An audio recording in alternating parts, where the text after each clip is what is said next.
You know, this won't happen again for 100 years. Uh-huh. You might not be alive in 100 years. I'm not going to be alive in 100 years. Well, don't say that. You never know. 131, Dusty? Hey, you know, crazier things have happened.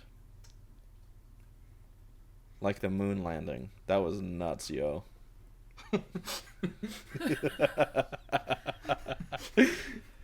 Okay. Alright, welcome to the Sad Boys Book Club. My name's Dusty. And I'm Slim Thick Marcus Aurelius. And we're joined by my beautiful, amazing, awesome wife, Caden. Hello. And this is As Long as Lemon Trees Grow. Final part.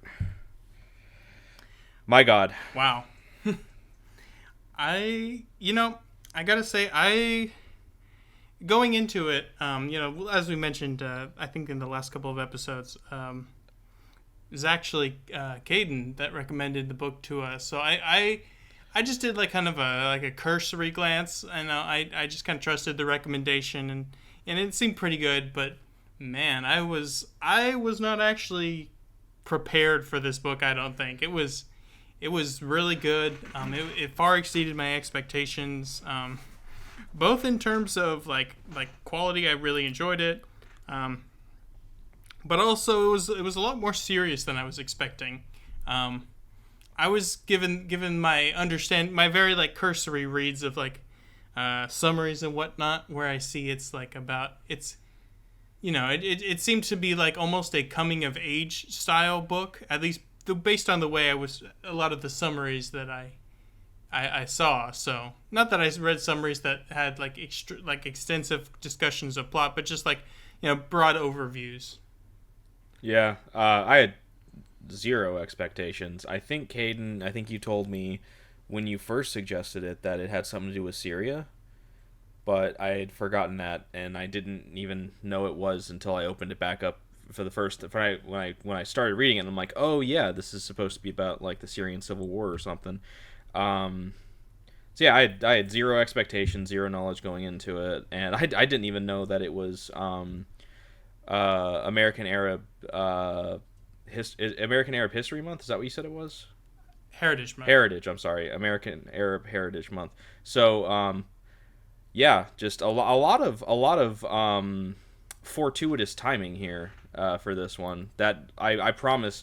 None of the three of us planned. It just kind of happened that way because life finds a way. No, it was a beautiful and exciting coincidence. Caden, I was wondering, where did you hear about this book? TikTok. In full transparency, I follow someone who reads, and she said it was like a warm, sad hug. That is all I had on the book. So when I suggested it to you, I was just like, I just kind of want to read this with Dusty, and the only way I felt like at the time I could get him to do it was by suggesting it to you. So. Which is not true, by the way. I know we haven't been reading Scythe, but we are going. We are reading Scythe together. We only read it one night. But we will finish it, ideally this month, but there's only 10 days left in this month, so we'll see.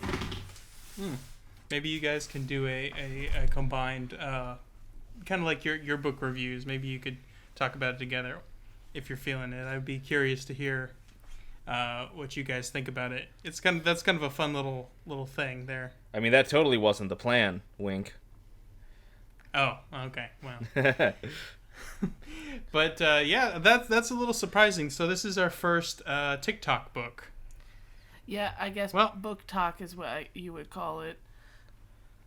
Yeah, I've heard about that. It's I've heard of that. That's kind of really directing a lot of the trends in sort of publishing and reading right now. But we go to every time we go to Target, we go to the book section because of course we do, and they have a shelf that's just says #book talk, and I hate it every time. That's where all of your Sarah J. Maas is. I'm gonna try and say this name without vomiting. Colleen Hoover, all of those artists that make the rounds on TikTok. See, I actually didn't have a lot of knowledge of it, just except for there are people that read books and they're like mostly YA or something like that. That was my general impression. But I was gonna say, if this was the recommendation from Book Talk, I was gonna say, oh, they kind of nailed it on this one. I gotta give it to them. Yeah, you know what's going to happen is, like either this weekend, next weekend, or sometime in the next month, I'm going to go into Half Price Books, and on their kind of their, for lack of a better term, kind of advertising shelf. That's the end of their first bookshelf that has all of the new releases on it. I'm going to go in there and I'm going to see this book sitting there, because I swear to God, I've seen Leviathan Wakes, Frankenstein, Beloved. I'm trying to think of other books we've read. I think I saw Neuromancer on there once, and I'm like, dude, they're like, I swear, my local Half Price Books is listening to us and just putting the books that we cover on the shelf. I swear to God, it's a conspiracy. You know what you got to do now, right? I gotta call them and ask for a sponsorship so we can actually make, like, I don't know, $20 off of this. I mean, yes, that is part of it. But you need to infiltrate TikTok and start talking about the books like Stephen King books and that kind of. You can do a hello fellow kids kind of Steve Buscemi type deal and start promoting the books that we want to read so that we can get some clicks. Well, I don't have a TikTok, and I never plan on making a TikTok, so I might need to have someone else do that for me. All right, fine. Hello, Senator. This is Totally Dusty and Dusty's TikTok, and I'm here to tell you about... I don't have a book in mind, but let's read it anyways. The book was within us this whole time. Yeah, truly, the real book were the books we read along the way. Well, I apologize for distracting us. I think I set us off down the wrong path, but it's okay. I'm stalling because I don't want to talk about this and get sad again. I get it.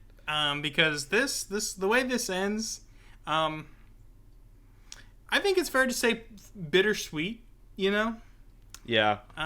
There's obviously some positive aspects to it, but there is a very real and very palpable sense of loss, that is kind of woven through this last third of the book. I got a potential hot take. Caden, feel free to jump in as well if you agree or disagree.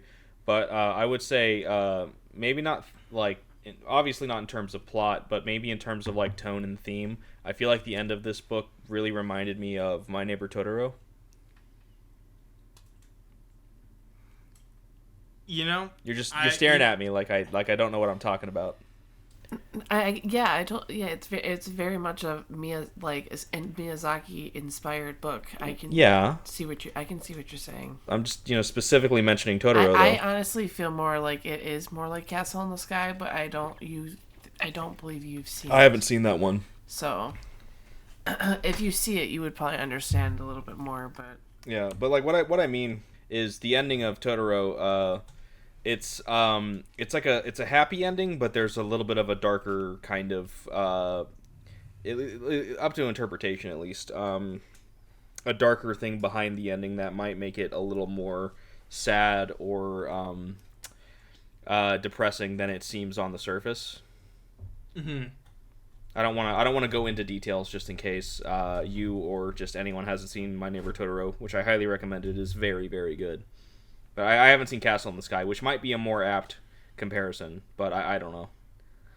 But yeah, so this final section here mostly covers Salama, Keenan, and all of the whole group, so to say, working towards possibly trying to get out of Syria and into Germany. Where we left off, they were trying to escape the bombs that were being dropped at the protest celebrating the anniversary of the revolution.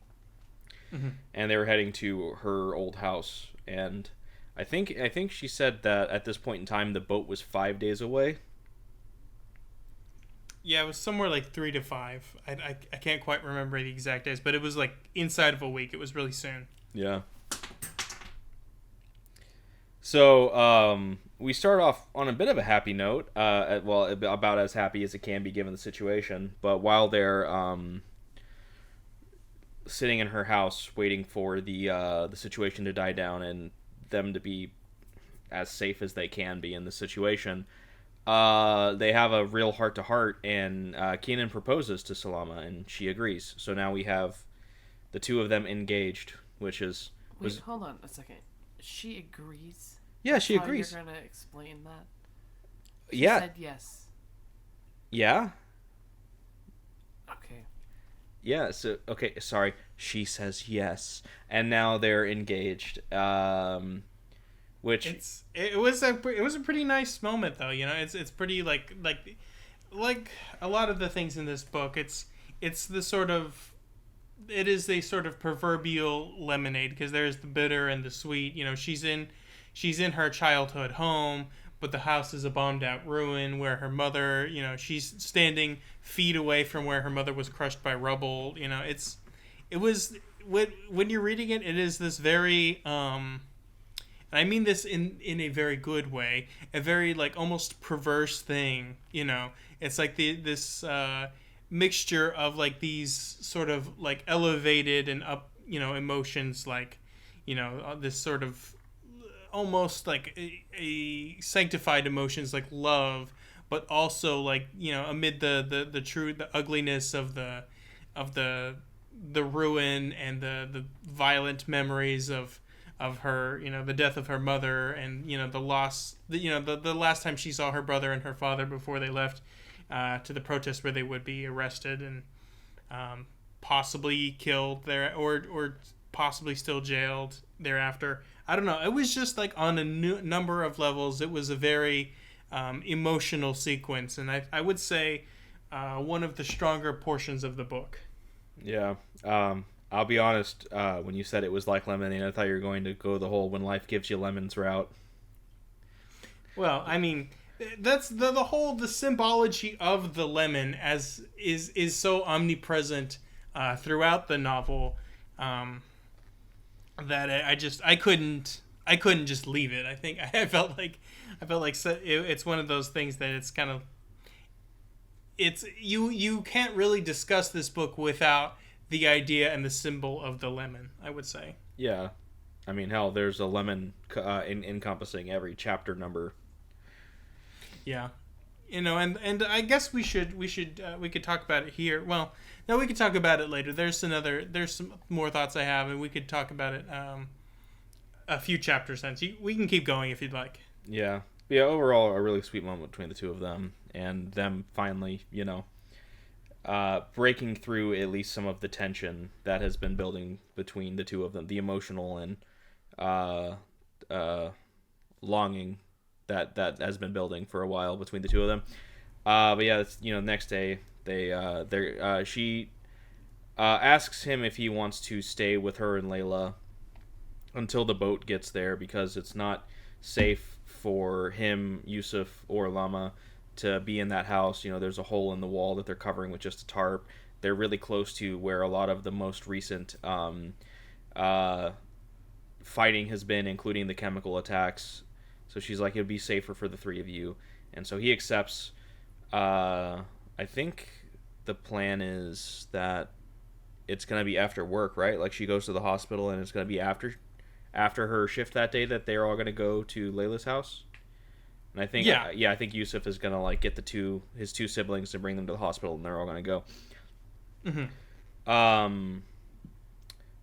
But the first thing though, before that, is, they decide, or rather, she suggests, why wait? Let's get married today. So she's going to stop by her house, her and Layla's house, talk to Layla, give her an update of what's going on, let her know that she's okay because she's been gone all night. Go back to the hospital.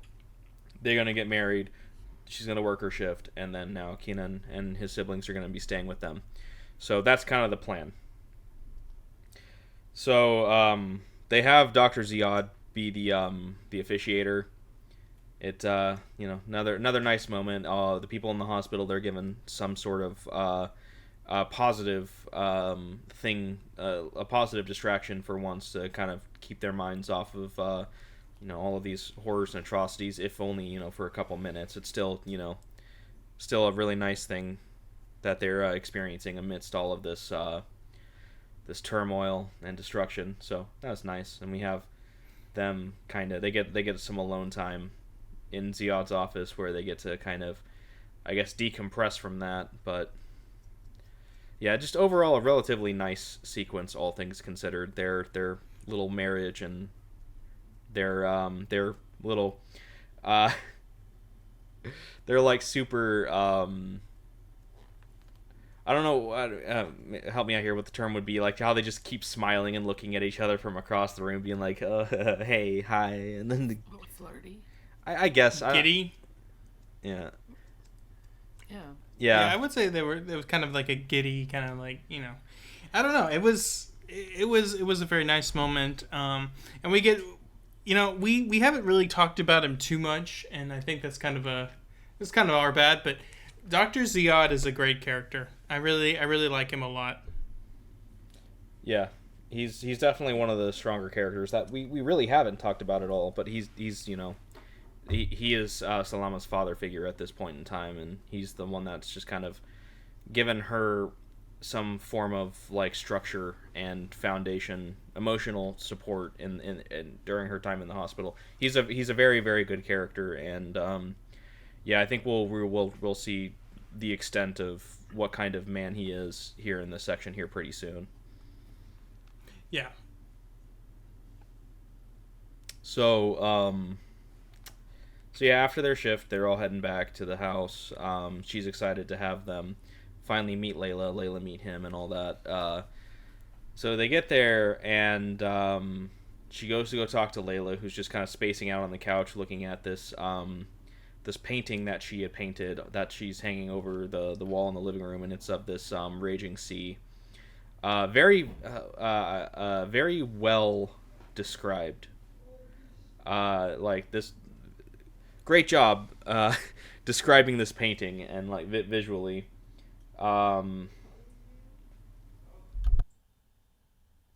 I don't know. It's just I don't know. I just wanted to point out this painting because it's I don't know. It's I guess it's an example of Zoulfa Katouh being able to, no pun intended here, paint a picture with her words, and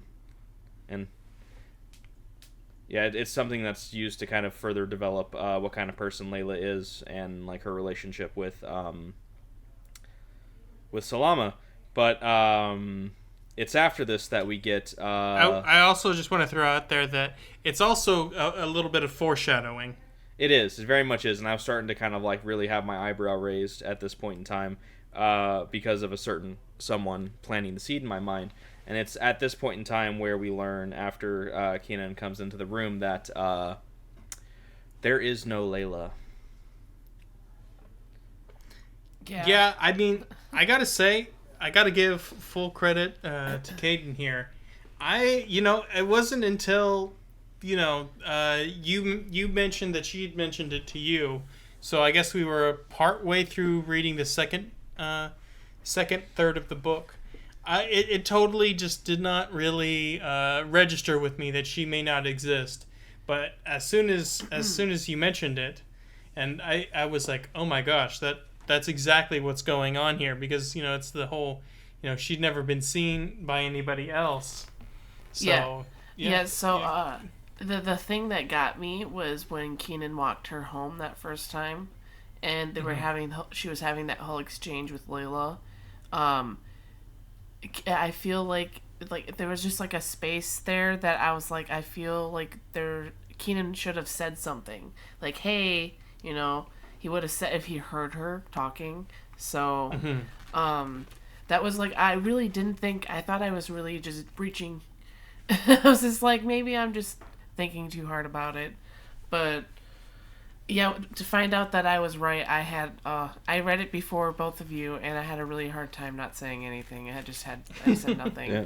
Congratulations, Caden. You are now officially inducted. You are now the third honorary book knower. Welcome to the club. There are jackets. I just thought, like, I feel like it being a shocker was very, like, especially at that time of the book, it was like well timed. Like, she just got married, we're very happy, and then you find out that the last several, like, 5 months, like, that she's been talking to herself alone in this house for, like, who knows how many hours. Yeah. Which, and that's what a dreadful image that is. This poor young woman, just in her house by herself, talking to the darkness. She mentions, like, crying on her shoulder. She mentions, talking to her and laughing, and just imagining all these things. What a chilling image that is. Yeah, especially since she chose not to eat so that Layla could eat. So she was letting, like, food was essentially rotting or going to waste because Layla wasn't actually eating it. So she was just starving herself. Yeah. Wow. Which the big kicker, the big kicker to this too is that she helped bury Layla when she died, and it was she went to bed, obviously extremely depressed that night after having buried her best friend and her sister, and then she woke up the next morning. Who she had promised her brother that she would keep safe. Yeah, and when she woke up the next morning, she had her brain had created that manifestation of her, and she was woken up to Layla being there, and she just her brain decided it was better to forget the truth and live in this lie than it was to accept reality. I know she revolver oceloted herself, basically. But I would say in some circumstances maybe this would be like a little much, or you'd be like, I don't know if I can. That may be a little much, but I'm willing to give it like the pass, one, because I think it's a good twist, and two, because it's kind of with the other stress that she's got going on in her life and the other sense of loss. I could imagine, and how she manifests other sort of hallucinations. I can accept that as a way to do they were just an imagination, all just a dream, like in that broader genre of reveal. I think it was an example of a well done version of that. Yeah. I know. I didn't tell you until we were recording the second part, but Caden, you told me your theory about her not being real. I think it was after we recorded the first part, but before I started reading the second part. I think you were already midway through it, and when I got to the part where we're told about a situation that had occurred back in October, where Layla was walking home from the grocery store, and there was a man that got shot right in front of her, and Salama found Layla hiding under the rubble.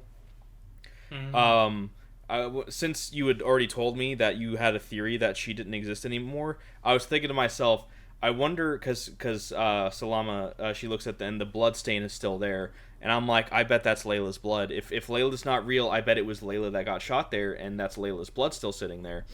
And lo and behold, that is the truth of it. Which, oh my God, the brutality of this! That was her that got shot, not some man. She was walking home with groceries, and a sniper shot her in the head and then in the uterus, and it's just Jesus Christ, dude. Which I have to wonder if this sniper just was being just intentionally cruel on top of it, because at this point in time she'd only have been 3 months pregnant. She wouldn't have been showing at all. The only way the soldier would have known that she was pregnant is if she was, hand on her stomach, talking to her stomach like, oh yeah, we got food, baby, we're gonna go home and eat, like, doing something that's very obviously, look at me, I'm pregnant, because she would not have looked pregnant at that point, right? Like 3 months she wouldn't have looked pregnant.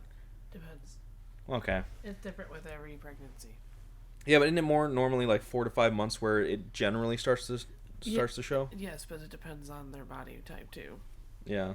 So, all the same, regardless of whether or not she was showing, just the fact that the soldier shot her in the head first and then was like, fuck it, and shot her in the uterus as well, like, the baby wasn't going to survive the mother being dead, but just to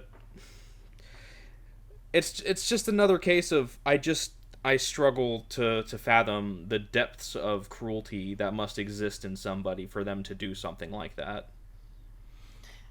I mean, I will say I will say that that does seem to be a pretty common sort of thing in people that are in in the militaries in sniper positions. They do you hear stories or you read accounts of things, and you see that a lot of them are just extraordinarily like psychopathic, where they'll do stuff like that. So to me that rang pretty true. Yeah. Yeah, so, you know, pour one out for Layla. She truly was the best of friends, even in death. Uh, Sure. and pour one out for little baby Salama, who never really got a chance. Yeah. So, yeah, she has her like goodbye with Layla, her manifestation of Layla, which is really sad and really sweet as she's being held by Keenan, who's trying to help her while she has this final conversation with her sister who isn't there. Also, I guess I should say she does tell him about Kawaf when they're in her old house waiting for everything to pass, and he's like super accepting about it. He's like, okay, I had a feeling, there was something, but it's I understand with everything you've gone through. That's it's not you're not crazy for having these things happen to you. So yeah, he's trying to help her through this Layla situation. So I don't remember if it's the next day or if it's like a couple days later. I think this is the next day. They all go to the hospital. She decides that they all should stay at the hospital until the boat arrives, which I just find really funny. She's like, hey, you and your siblings should move in with me. They stay there for one night, and she's like, actually, you and your siblings should move with me into the hospital, because she decides that the one last thing she's going to do for Syria is she's going to never leave the hospital until that final morning when they go to the boat. She's going to stay there night and day and save as many lives as she can before she leaves the country entirely, which is a very noble act, to say the least. And also, that is true, and that is her primary motivation. But aren't we seeing at this point in the narrative also? There's like with the the sense that the Syrian army is kind of closing in a little bit. Yeah, and it's something like where she knows that they're going to be just as unsafe in the hospital as they would be at the house, so they might as well all be together in one place. I think that's part of it. I think ever since the sort of the bombing of that protest, that's been kind of like an undercurrent. Like that's something that's an omnipresent. Recurrent plot point / omnipresent threat that we get in the final third of the book. It's just like this really oppressive sense of like being hemmed in by the regime forces. Yeah, I think she even says something like, because he says, oh, isn't it going to be like, what if the soldiers come to the hospital? And she's like, if the soldiers come to the hospital, they're also going to be kicking down every house door and ransacking and possibly capturing, murdering, raping, or imprisoning anyone they find. So it really isn't going to make a difference where we are at the end of the day. If the actual Syrian army comes down on us, it doesn't matter where we're at. Yeah. So they just got to basically hope that doesn't happen in the 3 days they have left. And so now we're back at the hospital. She's doing her work, and eventually I think it's like they're going to sleep or something, and I think it's five soldiers kind of like kick in the door, and this kind of confused me. Okay, so it's the Syrian army. It's Assad's men that are coming in for nefarious means into the hospital. There's like these 5 soldiers, but it said like they had the flag of the Free Syrian Army across their chest. Like what was that about? Well, they had penetrated behind the lines, so the way my read on that was when they kicked in the door, and well, we can talk about other things, but when they kicked in the door, they were wearing that just to throw people off. I think because they were like I don't know, on like a recon mission or like camouflaging. Yeah, themselves. Yeah, so I think they were just like trying to go behind the lines to like do sort of like psychological warfare type things. Well, I think they just It's had. impossible to. I think they just had just rape and pillage on the mind. They were there just to. Well, that's part of the psychological warfare. At least the psychological warfare doctrines of like the, when you think about things like it's not Operation Paper, Phoenix, the Phoenix program, in Vietnam, for example. That was those kind of things, like the pillage and the rape and the murder. Those are so. I mean, those are part of war, just generally speaking. But I do think this was an intentional act to like spread terror in the remaining people that are holding out. Yeah, and man, talk about making an entrance. They burst in through the door, shoot a little girl in the head, and then as her mother is crying over her body, trying to will her back to life, they shoot the mother in the head as well. And it's like, well, she described it as a certain position. What was it? Like they literally shot her right directly in the back of the head. What is that called? I don't know, execution style? Yeah, I guess, yeah. That's what I believe that's how she referred to it. Yeah.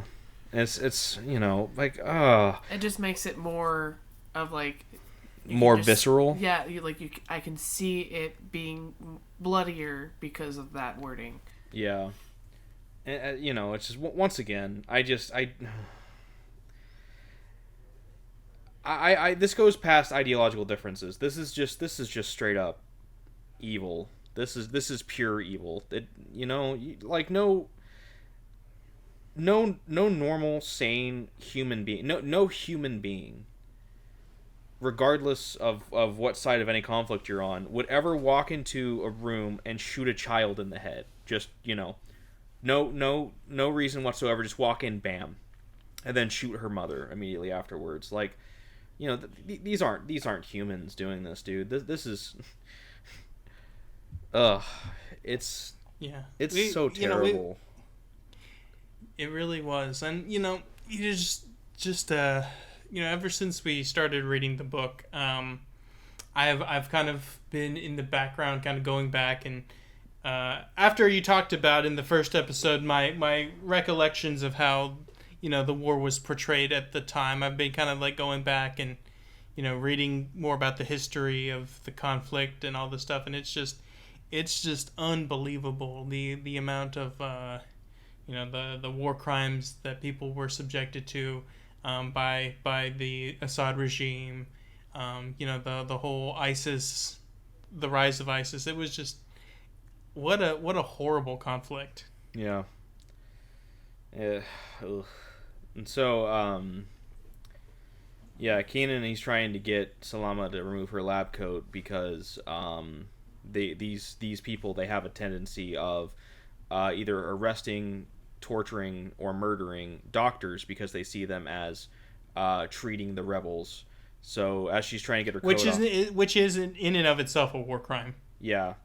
So as she's trying to get her coat off, she sees that this same soldier is starting to move towards another child, and so she can't help herself. She throws a tray at his head, and then which is an unbelievably brave act. Yeah, just especially when you factor in the fact that she's like, at this point, like 2 to 3 days from finally getting out. Yeah. But, I mean, she thinks that she's dead anyways at this point, since these people are here. Unless the Free Syrian Army just happens to get there in time and save them, she's dead at this point. So she might as well die trying to protect as many people as she can. So, just another situation where, we see the strength that Salama has. And, needless to say, this soldier did not like that very much. And he proceeds to kind of beat her a little bit, and the other soldiers, they have Keenan, and they're beating him up as well, and I guess massive content warning. So yeah, viewer discretion. This is your warning. 5, 4, 3, 2, 1. Yeah. So now he tries to rape her at this point, and thankfully she has the strength to fight back, and she headbutts him and knocks him away, and so he pulls a knife on her, and as he is starting to slit her throat, something happens and she falls unconscious. Then when she wakes up, she learns that from Keenan that Dr. Ziad had gone as soon as he saw the soldiers. He snuck out the back and gathered what free Syrian soldiers he could get at the time and brought them in. And they vastly outnumbered these soldiers. And the one that was attacking Salama and one other soldier were killed. The other 3 surrendered. And so all she suffered was a, all things considered, minor slash to her neck that at worst will only leave a scar. So very, very lucky that they arrived when they did. Otherwise, like quite literally 1 second more, she would have been killed. But man, it's just hard to fathom having to go through that. Yeah, a very tense situation. Especially since she's so willfully, wanting to, basically make them kill her so she doesn't get captured. Yeah, and so that she can try to protect whoever she can in the meantime. Yeah, just distract them so they can get away. And this is why, one of the reasons why I didn't think of this as a YA novel. I don't know, maybe it is. I don't, but. This sequence in particular went a lot further than I was expecting. It was a lot more. So it was pretty. I don't know. It was very emotionally impactful. Yeah, ooh man, and it does not stop. So she's talking to Keenan, just kind of getting everything figured out, making sure he's okay and whatnot. And she sees Kawaf, and he makes her realize something that she hadn't thought of. And so she goes and she finds Dr. Ziad, and she's like, they're going to bomb the hospital soon. Because it was something that the soldier said. It was like, we need to do this before the army does something. He wasn't able to say what the something was. And Kawaf helps her realize that it's bombing the hospital. So and this is something that I wanted to bring up too. It's kind of interesting. I mean, obviously, Kawaf has been kind of positioned as an antagonist of sorts in this story. But at the same time, there's been things that he has done and said that, in the long run, seem to have benefited Salama. And it's kind of there's an interesting kind of interplay of things there. Yeah, I actually wanted to make a point of this. I was listening to the first part today, and both of you made a point that you felt that Kawaf wasn't actually there to protect Salama. So I feel like this shows that he is actually there to preserve her life, because made her realize what she heard, what information she was given in that moment of terror, to understand it. So yeah, and I think that was done intentionally. Because when we first meet Kawaf, I mean, he's torturing her ostensibly. Yeah. He's emotionally torturing her. So I don't think we're supposed to think that, even though he's like, "Oh, I'm here trying to save you. I'm trying to protect you." It's like, yeah, but you're torturing her at the same time. It just kind of comes across as definitely we're basically forced to feel the same way about him that Salama does, because she's afraid of him, but understands what he's doing as well. Yeah. So that's how he's introduced, and it's kind of like character growth in a way, how she comes to accept that he is there for her. Yeah, definitely character growth on her part, but I definitely do think it is misdirection by Katouh. Because like I said, he really is set up to seem nefarious, and one like an abuser, where he's this is going to hurt me more than it hurts you kind of thing. Which I don't think that's necessarily not true still. He's also doing the whole look what you made me do kind of thing, Yeah, exactly. And I don't think that's less true now. It's just now we have enough context to see that, even though what he is doing, I would say, is still bad,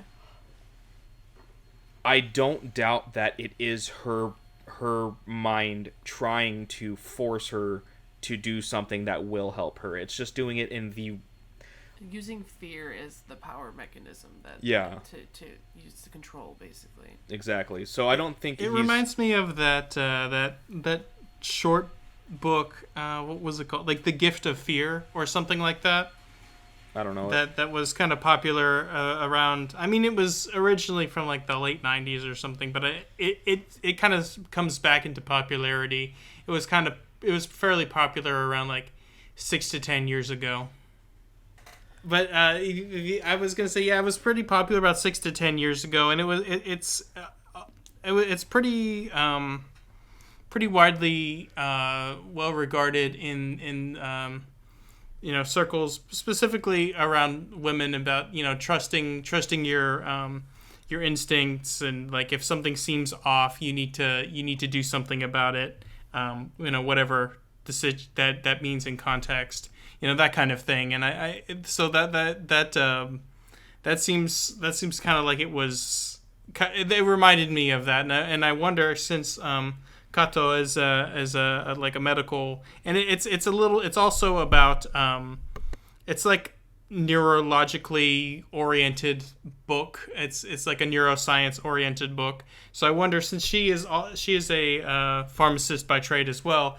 The same, much like Salama. Actually, let me confirm that. But I remember reading that she also went for some sort of medicinal thing for school. Yeah. Okay, that's right. I just wanted to make sure. But I wonder if that was part of what she was thinking of when she was creating the character of Koaf. Yeah. So I don't think he's any more of a good, like ethically or morally good character than we initially thought. It's just now I do believe that he thinks what he's doing is to save her. And granted, technically it is, but it's just, you don't break someone's leg to stop them from going on, some dangerous trip.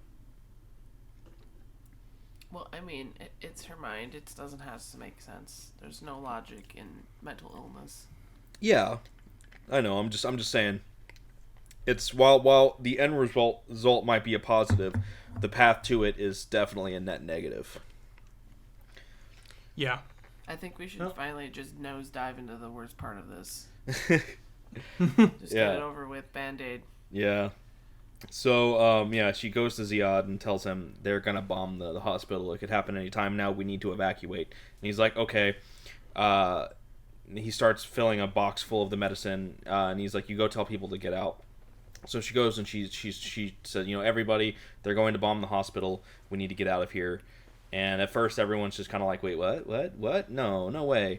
But eventually it just kind of, when one person starts to go, then, the dominoes fall and people start to go. Well, what really gets them going is when she's basically saying, Dr. Ziad says you have to go, and that it's happening. Yeah. And then he finally comes out and starts yelling at everyone, and then everyone starts to act. That really galvanizes everyone. They're all starting to go at first, but then he finally comes out and shouts, "Everybody leave!" And that's what really kind of motivates any stragglers.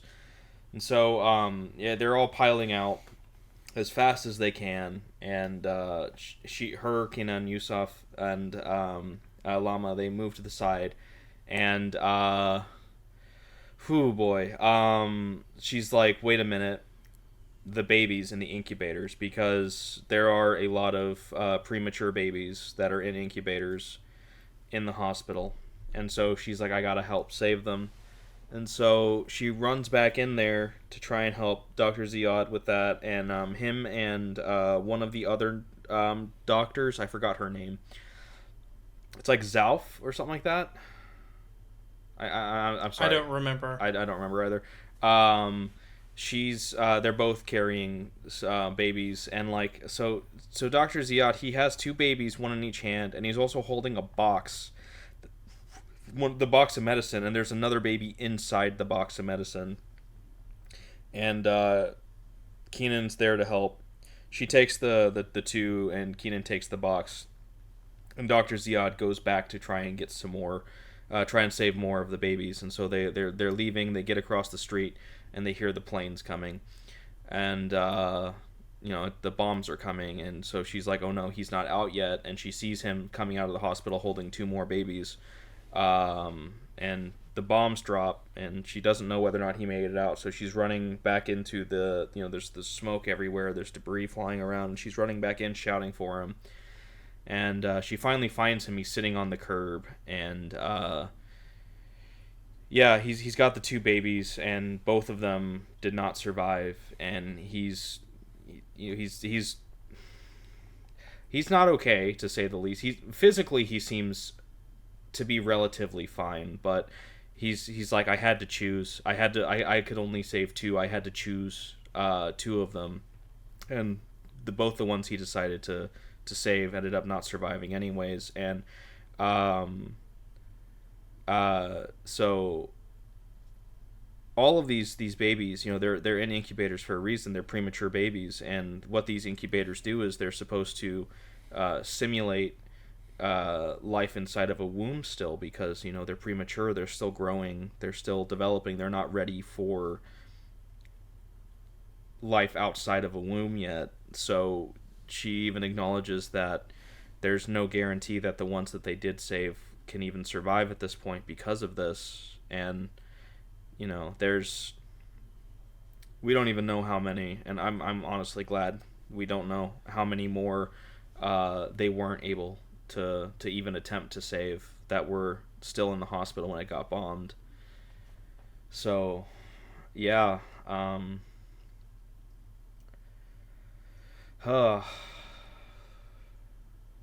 Definitely the most sad part of the book, in my opinion. yeah, And I cried pretty hard when we figured out about Layla, so...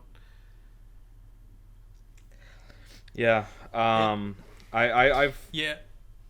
Go ahead. Oh yeah. I've never had one of those moments where you just have to stop reading a book, you shut it, and you're like, I can't read this anymore, and you have to walk away from it. This was the first time I've ever had to do that. Yeah. This part hit a little hard, to say the least, because our son was premature, and he spent the first couple months of his life in one of those incubators, and parenthood in and of itself can be a very terrifying, and it can be very confusing, and there's a lot of times where you're just not really sure if what you're doing is right. And without oversharing, it was basically just a trauma for us. So yeah, getting through that Sure. part of the book was a little harder. yeah. So just on top of the normal parenthood worries, concerns, fears, and all that, and on top of that, those first couple of months where every day is, you never know what's going to happen. It's just, I wouldn't wish it on anybody. It's a terrifying experience. So just knowing, I don't know, witnessing, no, well, not witnessing, but reading about this happening to all of these children who, for one, premature or no, these are still babies, and they were never given a chance, and they were just, they were murdered for no reason. And then just to add on top of it the fact that they were even more defenseless. Yeah, even if in this book of fictional babies, the truth stands that this did happen, and it's still happening. Yeah. And the world sucks, and that's basically what this book is about, is how much the world sucks, but you still gotta find your happy moments in it. Yeah, it's about finding happiness in darkness. But Mm-hmm. yeah, it was a hard section for me, and I think I can safely say for Caden as well. It's, once again, I know I sound like a broken record here. I don't understand how someone can do something like that. How can you? Not everyone is raised the same way that we are, so the morals and stuff, all that, different. I know, We but can't project our morals on people who don't come up in the same livelihood as us. yeah, but but I all the mean, same, There's it's always going to be evil. I know, but it's and just no matter what. it's just, I just still can't help but ask just why. There's no answer. I know there's no answer, but I still have to ask the question. Yeah, it was that was it was it was extremely well done part of the book. I think that might have been I mean, it's hard to say exactly, but this might have been the best part of the book, not in terms of like, oh man, this is great, I'm loving this, but it's just like, I think it's just it just gives an example of how what a great writer that Katouh is. I think she did a great job of capturing this, and like the reality of conflict, and like it's not just, I think people, particularly those that are not involved in conflicts, or and people that are seeing it on the news, they just kind of see it as a series of lines and on a map and figures. And I think she does just a brilliant job of humanizing, what does this all actually mean, Yeah.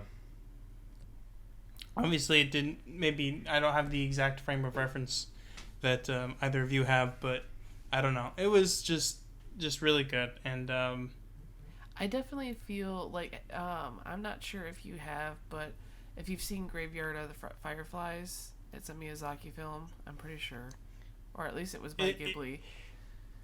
It is a Miyazaki / Ghibli film. I have not seen it. It is the art and stuff. Like, I definitely felt like when the bombing was happening, I could see like in his art style what she was painting essentially. So it was very, even though it was tragic and traumatic and all that, it was very beautifully done, in my opinion. Yeah, there's an art to it, for sure.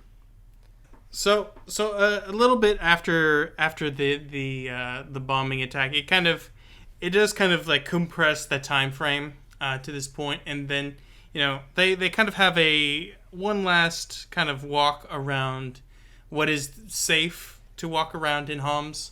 They kind of see, and it's really kind of sinking in for them, like, one, that they are going to leave, but two, just how much of a toll the war has taken on their home. And they're walking by and they're reminiscing, they're seeing scenes or recalling scenes from their youth. She's remembering people specifically, specifically her family, but also just other things in general. And as they're preparing to leave, they're also, they need to take some lemons to prevent seasickness. And that's kind of another thing that I wanted to talk about with the lemons.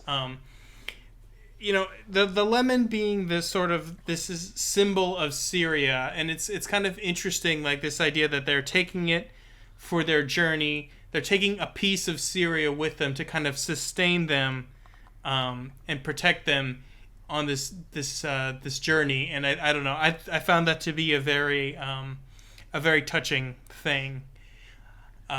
One of the last big moments, she kind of like returns to her childhood home one last time, and she's kind of walking through the rubble of it, and she kind of stops at this the one of the splintered wooden door frame, and she kind of gently kisses the wood of the frame, and she just kind of whispers softly that they will return. And that is kind of a very I don't know. It was a very, very touching sequence. I mean, I say this about everything, but like this whole third act is a very emotional. It's like what was it called? It's like Rogue One, but instead of like just action, like an action-packed third sequence, it's just like a very emotionally charged third sequence. Yeah. There's definitely the climax. Oh, please go ahead. As you would say, like that really happens. Yeah. Yeah. Just nonstop, really. We only get like brief moments of calm before the next massive blow Yeah, just enough to catch your breath and then right back in. Yeah. Much like you are on the waves, on the sea, you're kind of bobbing, and then the next wave comes and splashes over you. Yeah. And so here we are, the day of the boat. So they leave. They have to meet Am at this mosque. They got all of their stuff packed, and they meet him there. And they have to go through a number of checkpoints before they make it to the sea, to the Mediterranean, where the boat is. And their first checkpoint, the soldier there is just an absolute asshole. They're all nervous. He's insulting them. He doesn't buy any of their, what they're like. Oh, where are you going? Oh, to Tardis, I think is what it was called. The place that they're going. And he's like, oh yeah, we're going to go visit family. He's like, oh yeah, sure, family, huh? And he's like, oh, you ain't any of them rebels, are you? He sees Keenan all beaten and bruised and still from the situation from the soldiers attacking the hospital. And he's like, oh, you weren't getting beat up in one of those protests, were you? And he takes Salama's bag and he dumps her stuff on the ground to check and see if there's anything bad in it. And after a lot of really tense moments, he finally he went full TSA agent. Yeah. And yeah, so he finally just takes the money from Am and they're good to go. And yeah, that must have been real stressful. The whole time she's thinking to herself, this is it. We're not going to get through, and she's begging that he kills them instead of arresting them, because as we continue to see throughout this entire book, death is a kindness compared to the alternative that these soldiers will do to them. But it goes well, as well as it can, and they're on their way. And we don't really get a lot about the other checkpoints, just that, one of them takes like 2 hours for them to get through, but all in all, they get through them. And they finally make it to the Mediterranean.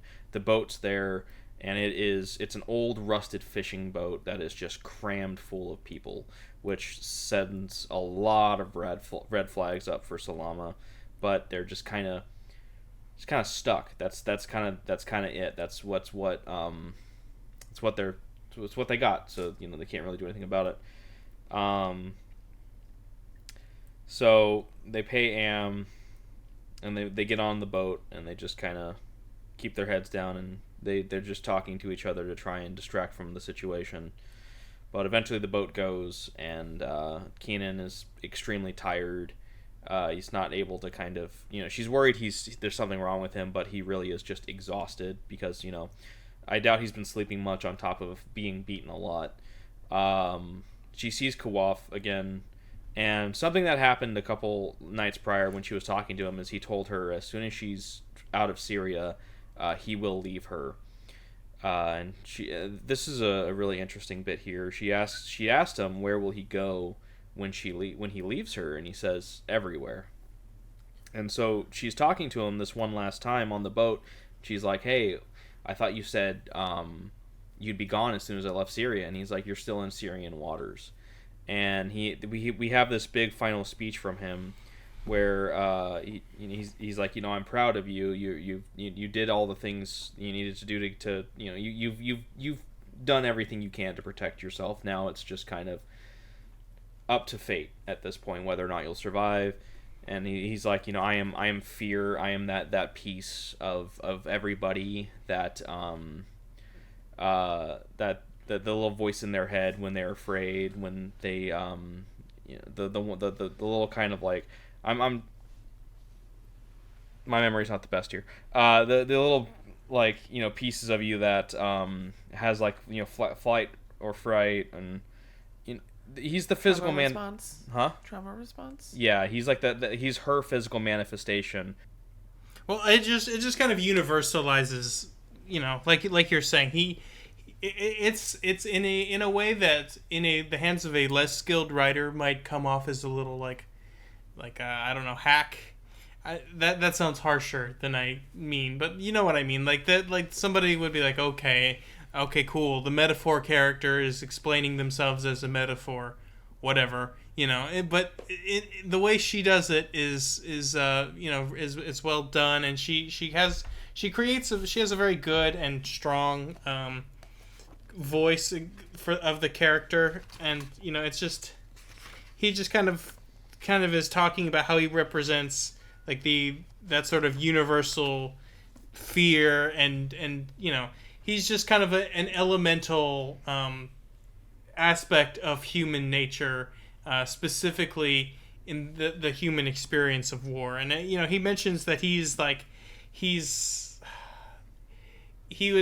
the one of the things that he says is he's like, I am the last thing that the dying pregnant woman sees on her doorstep, like that kind of thing. He's like he goes through all of these like terrible experiences about what can happen in war, and what is the things the what we fear in the worst of humanity. And I don't know, it's just a really really interesting speech and a really interesting send off to this character. Yeah. So yeah, and that's kind of it for Kawaf. She blinks and he's gone.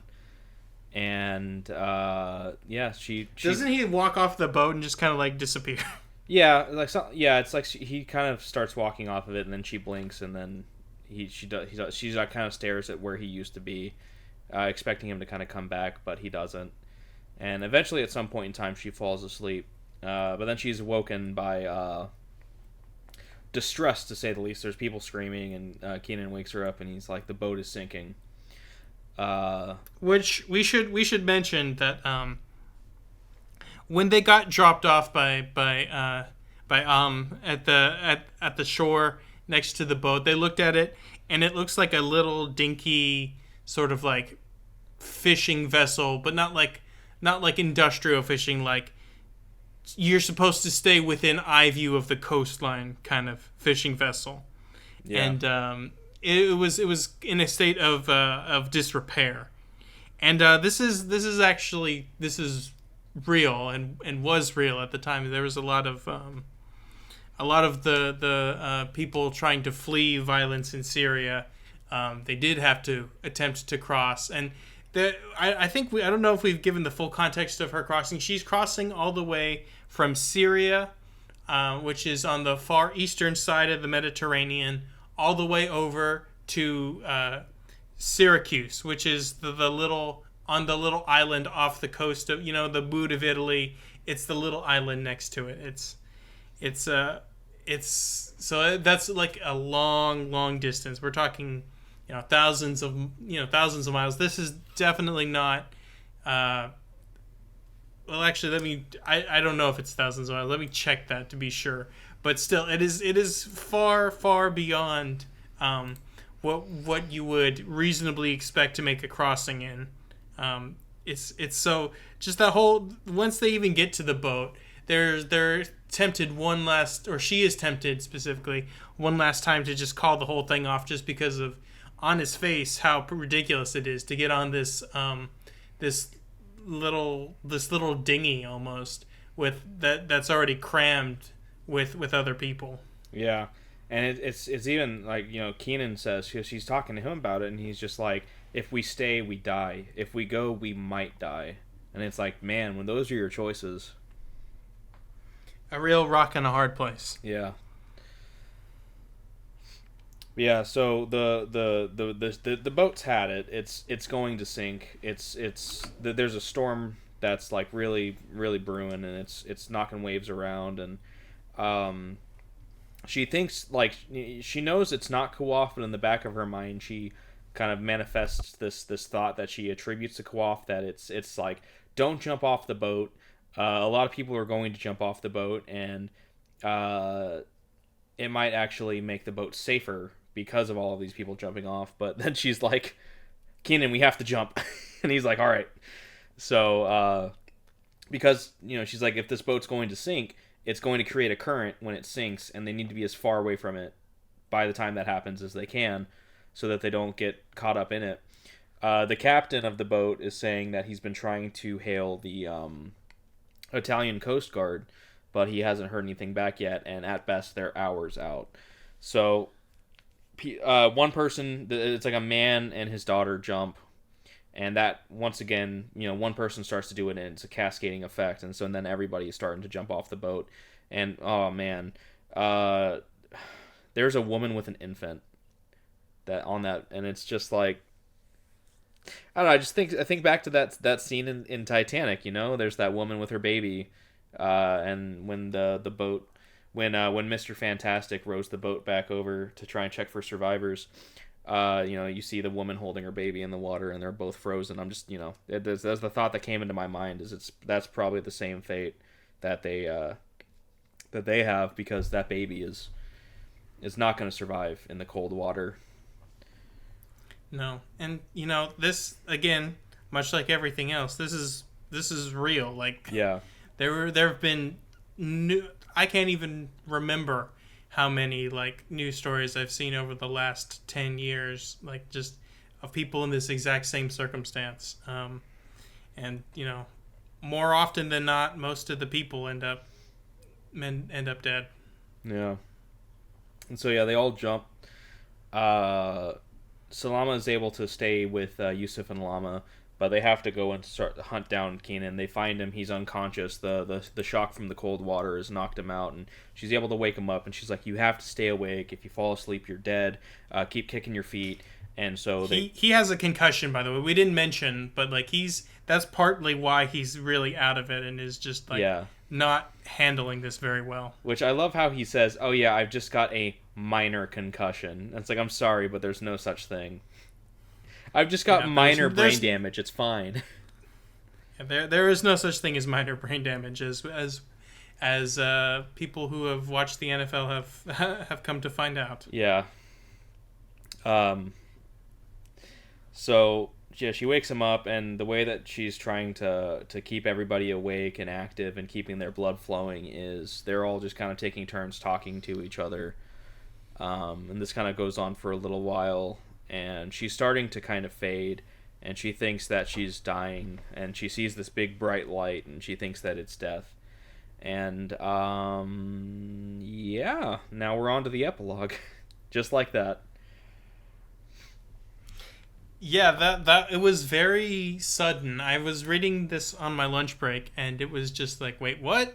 In fact, I wondered if there was like a chapter that was missing almost. Well, there kind of was in a manner of speaking, but we can talk about that later. Yeah, we can talk about that at the end.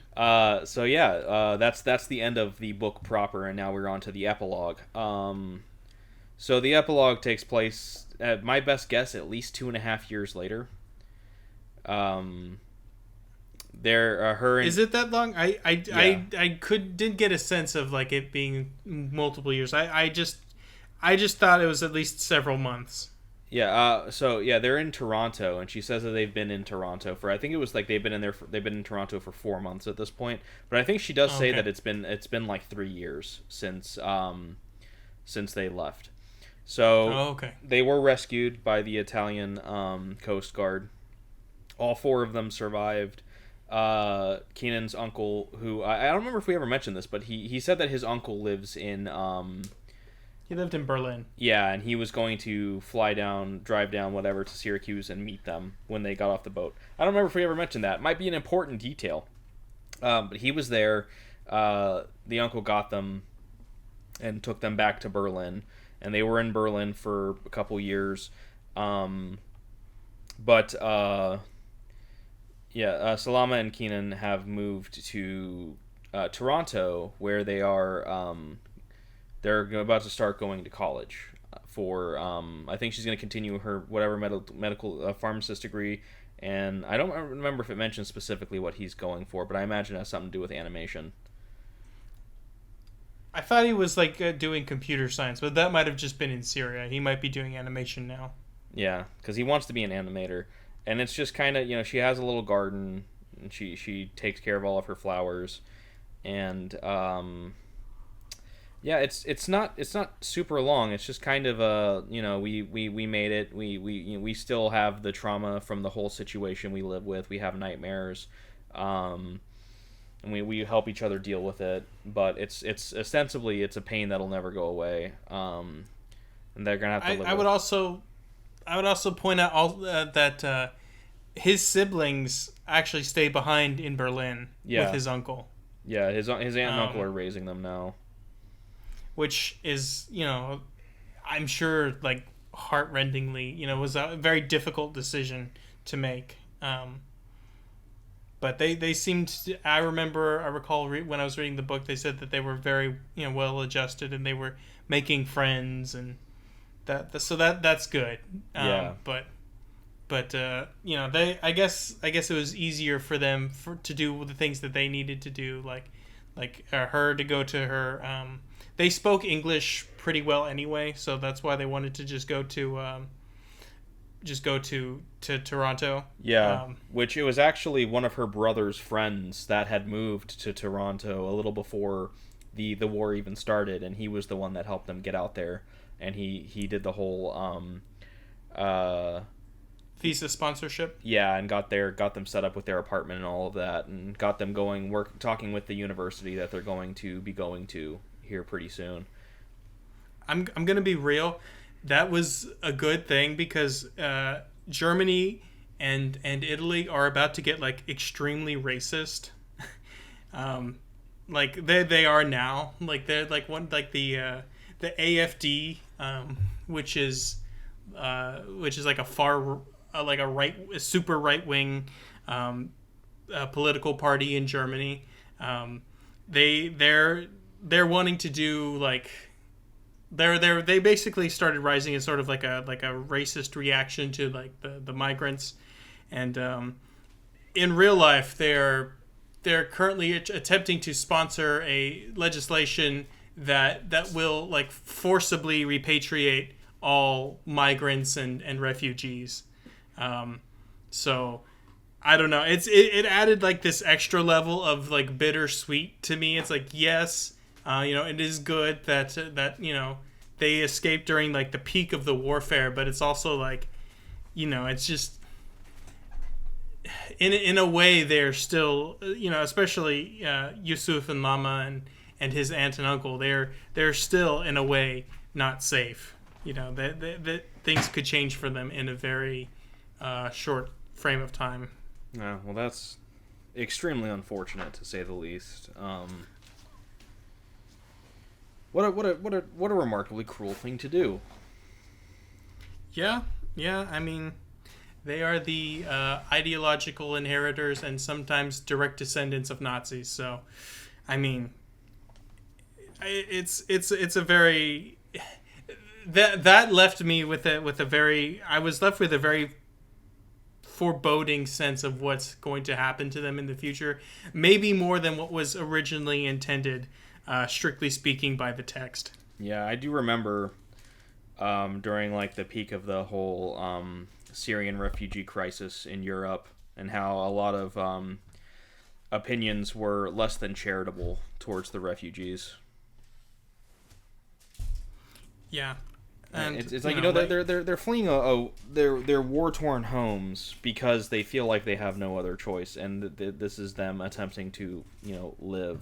And yeah, like, I understand that could be very uncomfortable for some people, but, it's like, wouldn't you expect, if you were in that, it's just kind of, it's one of the, put the shoe on the other foot kind of thing. If you were in that situation, if your country suddenly was upended like that, wouldn't you hope that you could do the same thing somewhere else? So it's, it's the golden rule. It's a simple thing, but it's very true. It's the golden rule. Yeah, it's, I don't know. It's just very. And what's sad is, a lot of times these people, they can flee these countries where they were, like, doctors and pharmacists, or, like, lawyers, whatever, they or just whatever they have, whatever their training was, whatever their life was before. They essentially have to start from zero, because in a lot of cases, or their money has all been taken, that whatever savings they had, whatever, just everything. These are true people that have, like, truly lost everything, and are having to start from, like, nothing, and just to kick down on them like that when they've done you no harm, They really only, if we're gonna, even if we were to take a step back and look at this from like a purely like a very mercenary, only like purely economic perspective, it's only good. And then just to I don't know, treat them with the sort of disdain and cruelty. It's a real bummer. So Yeah. that was that kind of added a little. There was an extra little sour note there at the end of what was already a very bittersweet ending. Yeah. And that kind of is the end of the book too. Is we just kind of get a little piece of their new life in Toronto, and while that they are safe and they are trying to find what happiness they can together, and succeeding, all things considered, there are still the. That's in the bonus chapter. That's in the bonus chapter. So there's still plenty of physical and mental scars that will linger, possibly for the rest of their lives. Yeah, I haven't looked too close, but I would be curious. I think that there was like there's some rumors being bandied around. I don't know if there's any confirmation from Katouh herself, at least at the time of recording, that there may be like ideas for a sequel, but I don't know. I don't know what you would do with that though. This felt very complete in its own. I don't know what you would make out of a sequel that couldn't possibly just kind of hurt the ending to this one. I don't know. I guess we will see. But not everything needs a sequel. Yeah, I don't know. I think probably I would, but I'll say this. I trust her creative vision, because I think, to kind of wrap up with some final thoughts here, I think this is an extraordinarily impressive debut novel. I think she shows a lot of like command of just like tone. I think that's her really her best feature. That's not saying there's anything wrong with anything else, but that's like she's just a master of tone. She writes really good, really strong, fleshed out characters. It just, and she has a very good a lot of authors in action or more kinetic sequences, they have a tendency to either write in such a way that is just like this happened and then this happened and then this happened, that loses like a sense of propulsion, and it just you start to read a list and it loses something there. Yeah, there's the whole thing, and then where there's it's a bad author says this happens and then this happens and then this happens, but a good author writes it where it's this happens, therefore this happens, therefore this happens. Right. Yeah, and there's also authors that when they're writing these sequences, it can just be kind of like confusing, which I would imagine some would argue is like a stylistic choice to kind of really capture the panic and heightened emotion of the moments, but it just, from a reading standpoint, it's not fully successful, I would argue. Kind of like shaky cam and like fighting scenes in like the early 2000s through like the early 2010s, or the infamous Taken 3 fence jumping scene. Exactly. And it just so, but she avoids all of that. She writes with a lot of really some great lucidity, and I don't know, I think it's a great novel, and I give it of the highest of recommendations. Yeah. I don't really want to spend too much time on this because I don't think it's necessary to, but so Caden and I, we read it on the Kindle, and our version came with a bonus chapter, and it's kind of, I alluded to this earlier, it's an in-between chapter of sorts, because it takes place in between the final chapter and the epilogue, and it mostly covers their time in Berlin together. And I don't know if this is something that she wrote after the fact, or if this is something that she possibly cut out of the original. Like, this was supposed to be the original, either the original epilogue or the final chapter before the epilogue. What I will say is, it's a very nice chapter to read to kind of give you a little more, if you want a little more time with these characters and to have a little more context of the time that they spent in Berlin. It's really nice. But I do think that it does work best as a bonus chapter that you do not need, because it's a massive tonal shift. Because it's this is a like a bittersweet romance novel with a lot of conflicting emotions. You know, a mix of Dark tones. yeah, a mix of pain and happiness and suffering and love.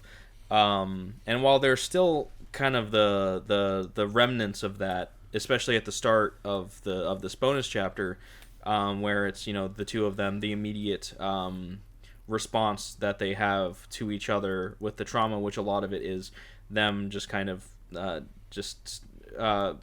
being in their own forms of solitude. This chapter also does a really, really big dive into the romance side of this book, and there are a couple of scenes that don't really fit within the tone of the book as a whole. If you catch my drift there, and they're fine. Don't get me wrong. It's not bad writing. It's not worse writing. It's just tonally different than the book itself. So that's why that's kind of my theory as to why it's a bonus chapter and not part of the book itself. But it is quite good. Like I said, it's covering their time in Berlin, and it kind of it alludes to Toronto. It becomes spicy, if you will. Yeah. Just a little bit. Just a little bit. Just a one chili pepper. Oh yeah. Yeah. Just a one chili pepper. I don't have a frame of reference. I don't have a frame of reference to the spicy meter, but yeah, it's a good chapter. If you have access to it, it's definitely worth checking out. It's only like 15 to 20 pages, and it's just it's just like I said, it's more time with these characters. It doesn't feel like a different book. Well, I mean, tonally it does, but it doesn't feel like you're reading different characters in like a different situation. It feels like it's still Salama and Kenan, and it's just the immediate response and the time that they have to kind of not to kind of like re-fall in love with each other once again in a new environment where there is a semblance of safety, as opposed to the situations they faced in Syria. And so it's a good chapter. I recommend, if you have access to it, go ahead and give it a read. But yeah, my final thoughts. This is a tough book. Another tough book. It's very, very good. Just like you said, highest recommendation. This is a book that everybody should read. If not, for the fact that it's just a great book in and of itself, but also to get, even if it is fictionalized, a look at how another group of people remarkably less fortunate than us lived, and in some places continue to live. And it's a very eye-opening thing to really have it kind of put front and center. So this once again feels like a very, very necessary novel that people should read. Very, very good. Highest recommendation. Great book. Great writing, and Zoulfa Katouh is remarkably talented, and I wish her all of the success and all of the happiness. I cried a lot. 5 out of 5. I'd probably read it again. I don't know if I could. Yeah, so I guess I'll just wrap it up here and say, thank you everybody for listening. Thank you, Zoulfa Katouh, for your wonderful book, and thank you, Caden, for recommending it, and for joining us on this episode. Yeah, I guess you could say that's what I did. Thank you for spoiling that Layla was not real. I did not know that. I promise it was not. I didn't spoil myself to that information and say it. I was really just. Would you say talking to my partner about my thoughts on the book? So. Would you say this gets a 5 out of 5 on the predictability scale? No, I would say it's more like a 3. Yeah. At least for me, because of how I was able to predict what was going to happen. I don't know. I wanted to be wrong. Yeah, sometimes it is worse to be right. Yeah, for sure. But like I said, thank you everybody for listening, and we will see you all next time with a new book. Yep. Go hug a loved one. Take care. Bye.